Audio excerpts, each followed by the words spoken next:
Well, folks, while Donald Trump has paused the reciprocal tariffs that were supposed to go into effect on about 75 different countries, he has doubled down on his tariff plan with China and increased the total tariffs on China to 143%.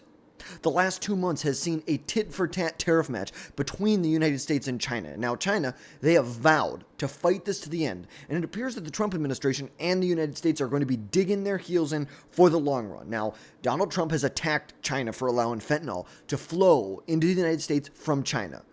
For Tariffs, U.S. products, well, the U.S. provides a market for almost $600 billion in goods that are imported into the United States.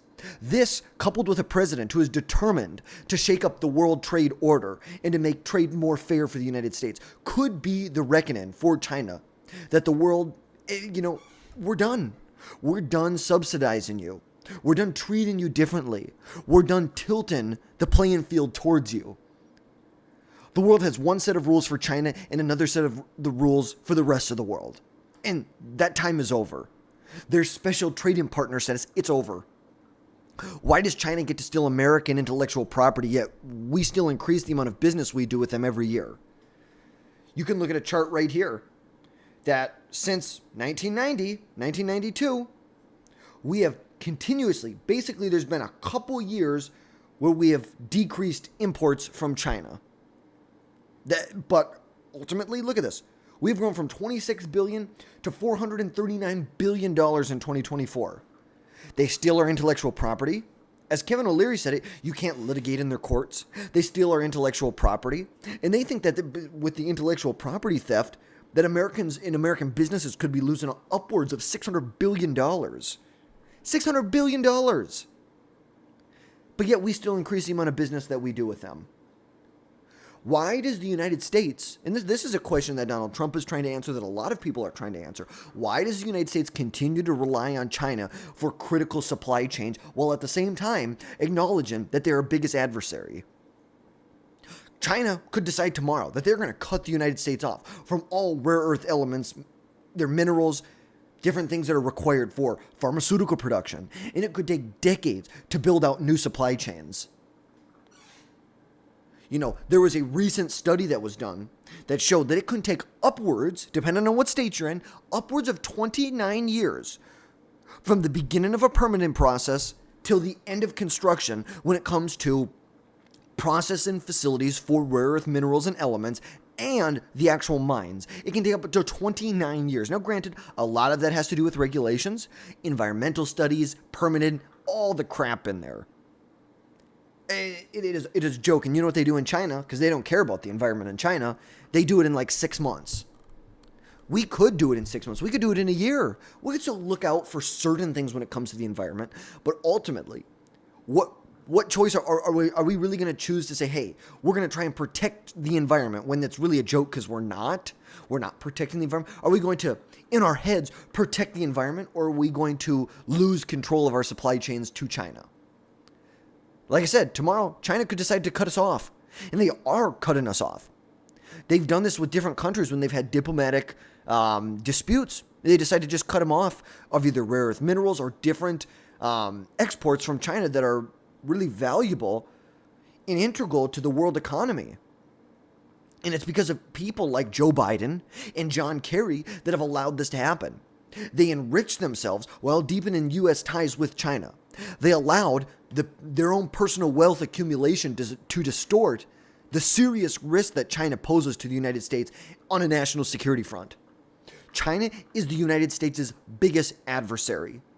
And it's a joke that the Biden administration was not able to move forward with it. They wanted to say they were a competitor. No. They are an adversary. China wants to take over the world. Let's look into the 2050 plan. And when it comes to John Kerry and Joe Biden, there's a great book out. Great book that talks all about this. Just look up the business Rosemount Realty. Look up Rosemount Capital. Read all about Joe Biden and Hunter Biden and John Kerry's stepson and all the business that they did with the Chinese. At the same time, well, as Vice President and Secretary of State, Joe Biden and John Kerry were opening ties, open relationships with China. It's like, look at this. Obama elected in 2008. It went down that first year. To 2009 went down about what? $40 billion in imports from China. And look at this. Under the Obama administration, just kept going up and up and up and up and dropped in 2016. And even under Trump, it kept going up. And then the last 2 years, it went down. But we saw they were deepening, the Obama administration, they were deepening ties with China while at the same time enriching themselves with lucrative business deals with China, with their children. And if you're really interested in learning more about this, about China, Joe Biden, John Kerry, there's a great book. Even Mitch McConnell, they talk about in there. It's a great book called Secret Empires by Peter Schweizer. Great book. Great book. Came out, I don't know, maybe 8-9 years ago. Great book. It is worth a read. If you want to know how China, Joe Biden, John Kerry, how they've ripped the United States off while deepening ties, further integrating our economies together when they are our biggest adversaries to enrich themselves, read the book Secret Empires. It's a great book. I've read it probably 2 times now. Great, great book. And now, we now have a president whose pockets are not lined by the Chinese, and he's determined to make sure that the United States will continue to be the superpower in the world and reduce our reliance on China. China, let's put it simply, they are an unfair trading partner. They are. They are an extremely unfair trading partner. And unless they take serious steps to change that, the world needs to turn away and isolate China. Because China is nothing unless they have the markets throughout the world to export to. They're nothing. Now, granted, what they do have right now is they have a lot of control when it comes to the rare earth minerals. Rare earth minerals, rare earth mineral processing. Because typically, it has to go through a process where they mix chemicals with the different ores that they get out of the ground to then separate the different rare earth minerals. And it all depends on if they're heavy or soft. There's a lot that goes into it. And like we said, China is nothing unless they have a market to sell into. And we know that the Chinese Communist Party right now, their big goal is to turn China from a manufacturing, industrial country into a advanced technological country that focus on tech. They're not selling t-shirts. They're not selling sneakers. That all goes to like Vietnam right now. And what Donald Trump is doing with tariffs, I 100% support. He is smacking the living hell out of China with tariffs. Now, granted, do I think that I might go a little bit differently approach? But you know what? Everybody's got a different approach. This is the approach that Trump's going about. What he is ultimately doing is the right thing. Just like with the reciprocal tariffs. I may not, or there may be certain things that you disagree with specifics in there, but we all agree on the overall idea of reciprocal tariffs, of reciprocity. And so the big thing that we have to talk about, and the big overarching theme about these tariffs with China, is that we, the United States and the rest of the world, must reduce our reliance on China for critical goods. We got to reduce our reliance on them, kind of period, but especially with critical goods. When it comes to things like semiconductors, rare earth minerals, pharmaceuticals, do you know that 90% of all U.S. antibiotics come from Chinese ingredients? In order to make antibiotics, you need certain minerals that go into it. We get 90% of the U.S. antibiotics come from Chinese ingredients. They control 90% of the rare earth mineral processing facilities. 90%. 90%. It is absolutely insane. And the U.S. government needs to invest heavily in shoring up production of these supply chains that are critical to our national security. The things that are very, very critical to our national security. We cannot be reliant on China. If China decides they want to go to war with us, they cut us off tomorrow. And they could. And they know they can do a lot of damage to the American economy. And so it has to be this balancing act of reducing reliance on China. But at the same time, you also have to deregulate. You have to allow businesses. You need to, what's the right word? To induce businesses to build here in the United States. And I'm not saying that we need to be the world's maker of t-shirts and sneakers. No, that's not what I'm saying. I could care less if Vietnam is making our t-shirts and sneakers. But when it comes to critical minerals, things that are necessary for national security, we must reshore it. There is no ifs, ands, or buts about it. The U.S. government needs to invest heavily in shoring up production of these critical supply chains, things that are very, very critical to national security. We want to talk about the production of the automobile, pharmaceuticals, everything that goes into the pharmaceutical process. Now, most of our defense, we get a lot of that. Here in the United States, we already have tariffs in place that allow the military-industrial complex to really thrive in the United States, which unfortunately is needed. But simultaneously, we need to reduce reliance on China, build up our military, because if we're going to start to kind of smack China around, we need to be able to smack that. We actually need to have the oomph behind it to really back up what we're saying. Walk soft and carry a big stick and be able to smack them hard when they come at you. That's what we need to be able to do. While at the same time, deregulating and doing everything in the power of the federal government, even state governments and local governments, to bring manufacturing back here of these critical supply chains. Do it through low interest rate federal loans, tax credits, the lowest corporate tax rates. That's why it's so pivotal that Donald Trump gets his domestic agenda passed in the reconciliation process. It is so critical. We need to have lower taxes on our corporations, and we really need to have it when it comes to businesses that build in America.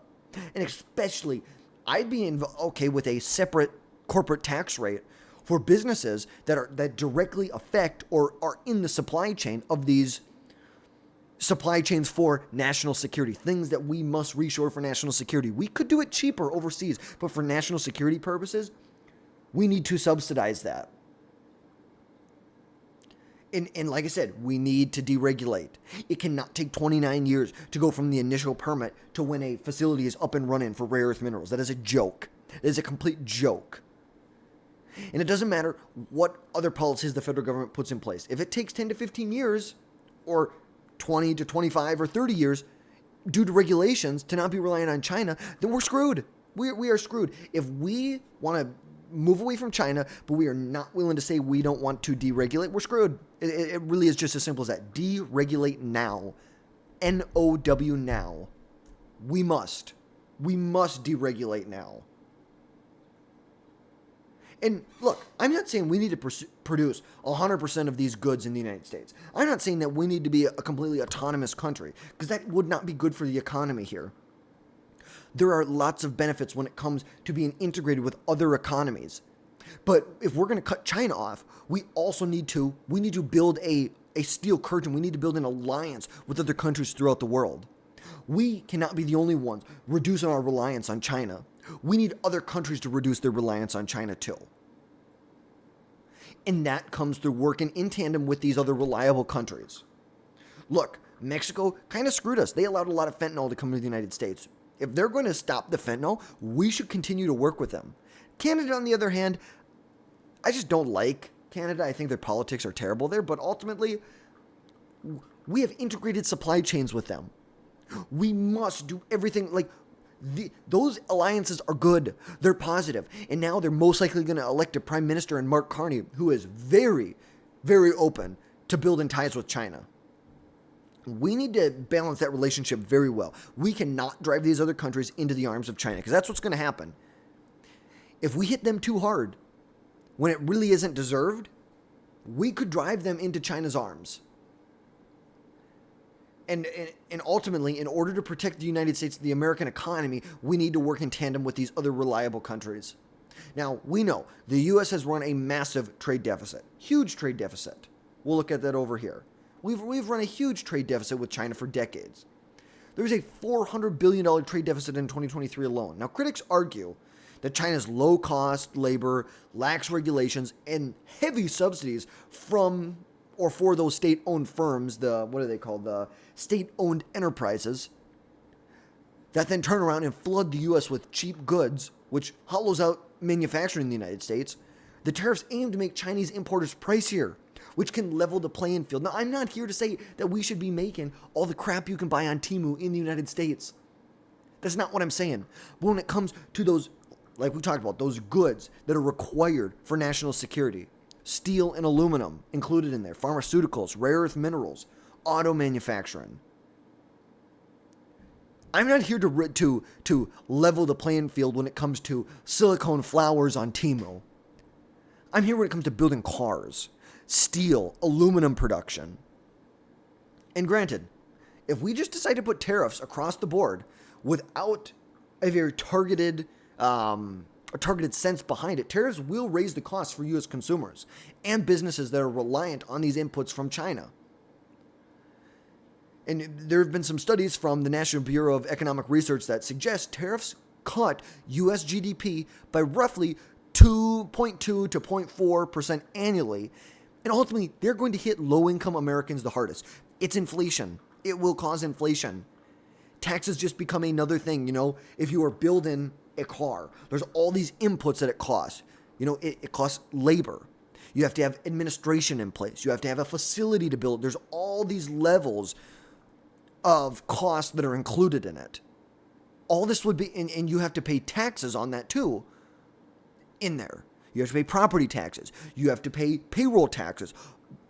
Tariffs just become another input on the line. And granted, like I said, I'm not here to bring every little bit of manufacturing back to the United States. But we need to have a solid manufacturing foundation. And ultimately, tariffs have not forced systematic change in China's practices. It hasn't. It really hasn't. What have they done? How have they changed? Have they made trade more fair? Have they stopped stealing intellectual property from the United States? That costs, like we said, U.S. firms upwards of $600 billion per year from a U.S. Trade Representative's report. We need to see this. We need to see this happen. And all of it has to do with protecting national security. China controls key supply chains, and we need to bring that back to the United States. Now, granted, I think that, a lot of people on the right side did not like the CHIPS and Science Act. And there were a lot of reasons why I didn't like the CHIPS and Science Act, especially when it came to the regulations, all the equity, DEI bullcrap that was weaved in there. But ultimately, the idea behind it was subsidies to shore up manufacturing of chips and semiconductors in the United States. Like that's what we need to do. Granted, we talked about earlier, deregulation. Instead, what they did is they did something that was supposed to be good and then just regulated the hell out of it. Because ultimately, how are all of these, you have all these liberals who have liberal art degrees who go for gender studies and all this crap, and ultimately they need to get a job because their degree isn't worth squat in a capitalist market. So that's why the government has to expand the size because they need to be able to give these people who get these liberal art degrees jobs. And it means regulating based on for environmental studies. It's like, give me a break. Give me a break. So we even saw during COVID. COVID exposed some of the risks, the over-reliance on China. China's 2020 mask shortage that crippled U.S. hospitals.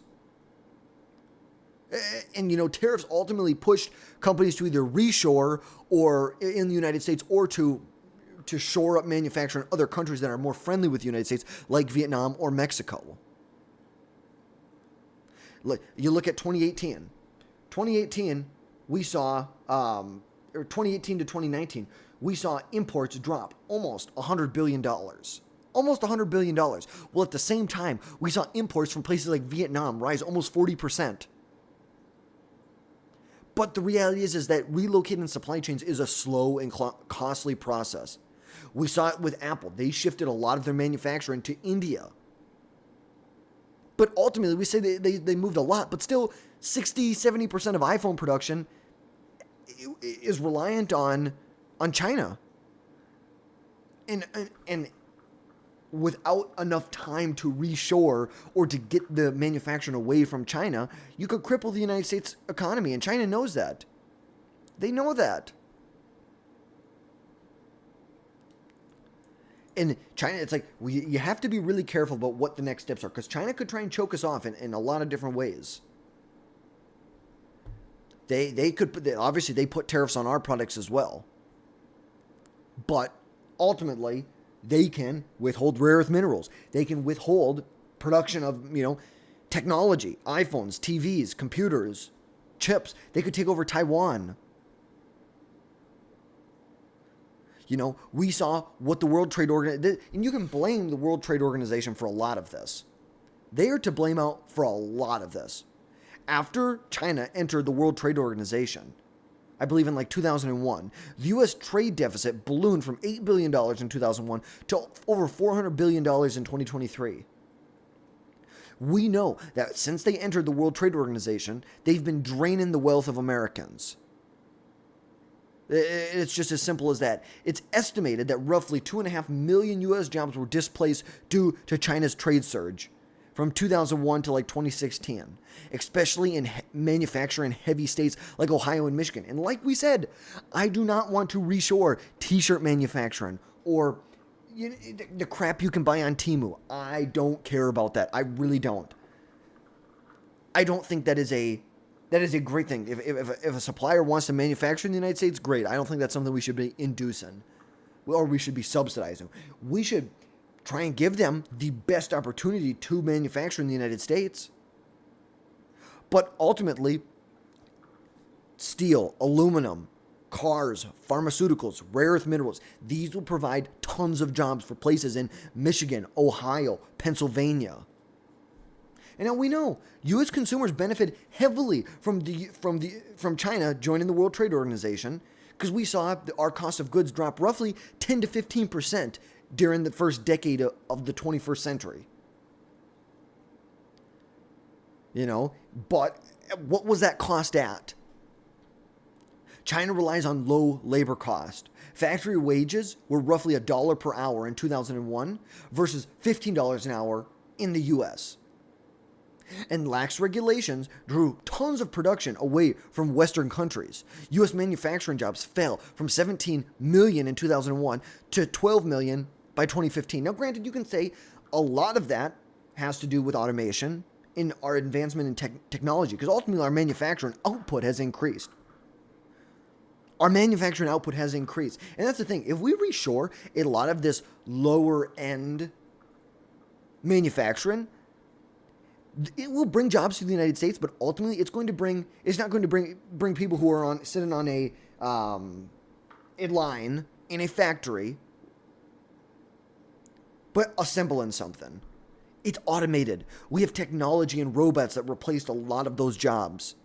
But I'm not in favor of slowing down that automation. But it creates other jobs. Because ultimately,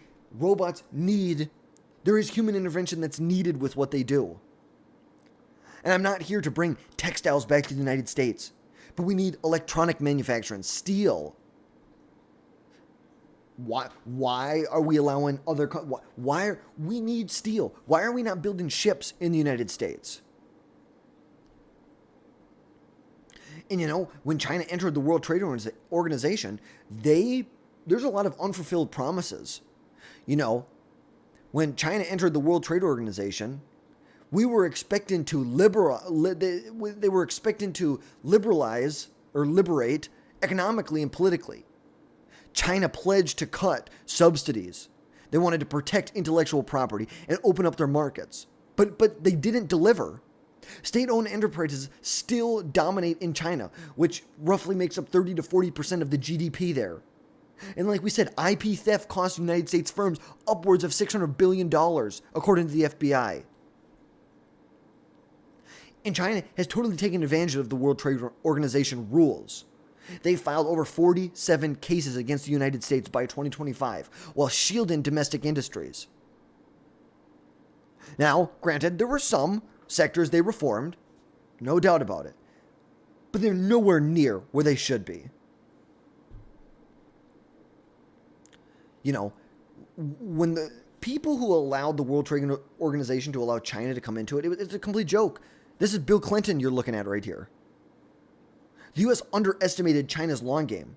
The World Trade Organization, the access that they had, fueled China's growth. They were able to fund their military this way. They're able to fund their Belt and Road Initiative this way, which we know that has expanded so much global influence. That had a lot to do with Panama, why Trump was so pissed off at Panama, because they had accepted some money from this Belt and Road Initiative. And now we allowed them to come into the World Trade Organization. We tilted the board towards them, the playing field towards them, and now they control 80% of the rare earth mineral supply chains, 60% of semiconductor supply chains that pose huge national security threats. So what do we get out of this? Great. We get cheap textiles from China. Great.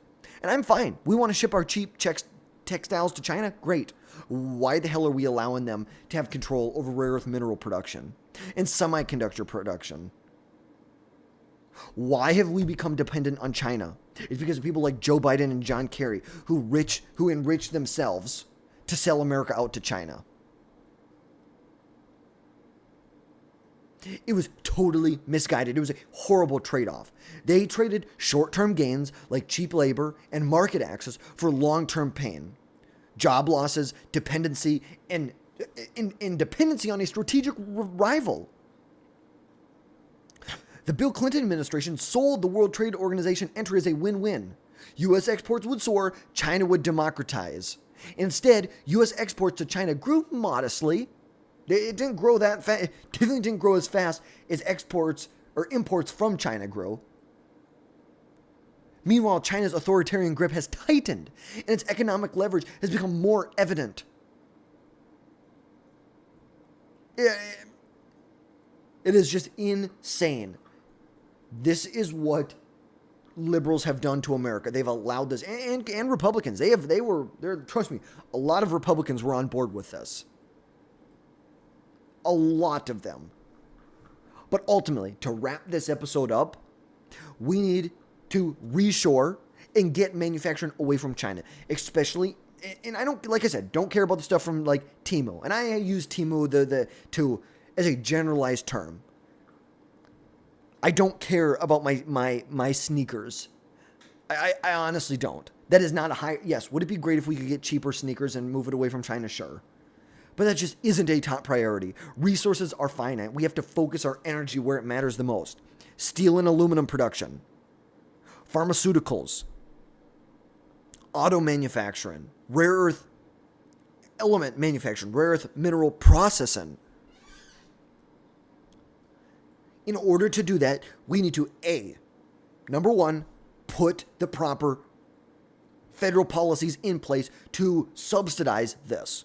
We must induce it. Companies are not just going to come here because our prices are not lower here. We need to subsidize them. Lower tax rates, tax breaks, loans from the federal government, expedited regulation or permit processing. That is what we need to do. And we need to do it in those national security industries, those industries that are so vital for our security. And then we need to deregulate at the same time to induce it. And we also need to have a band of 70, 80, 90 other countries that are going to come together to reduce their reliance on China, which will ultimately assert the United States as the dominant world player once again. We're still the number one world player. There's no doubt about it. Economic and militarily, we are number one. But China is growing, and we need to reassert our dominance. Reassert our dominance, reduce our how much we rely on China, reshore manufacturing, bring manufacturing to other countries. You know, we want to talk about textiles and stuff like that. Let's bring them to more friendly countries like Vietnam. Bring them to friendlier countries that are going to have better relations with the U.S. But then at the same time, make sure we open up markets with these other countries. Fair trade goes both ways. It is not just fair trade with the United States where these countries can flood our economy with their products, our market. Needs to be fair trade both ways. And if there's not a demand for American products, there's not a demand. We can't force the demand to be there. But if there is a demand that's being stifled by tariffs or non-tariff barriers put in place by other countries, we have to deal with that and get that down. And that will help all of our countries and our ability to reduce reliance on China. So that's going to wrap things up for today. Let me know your thoughts down in the comments. As always, hit that button, subscribe. Don't miss another video from us again in the future. And we will catch you next time, folks.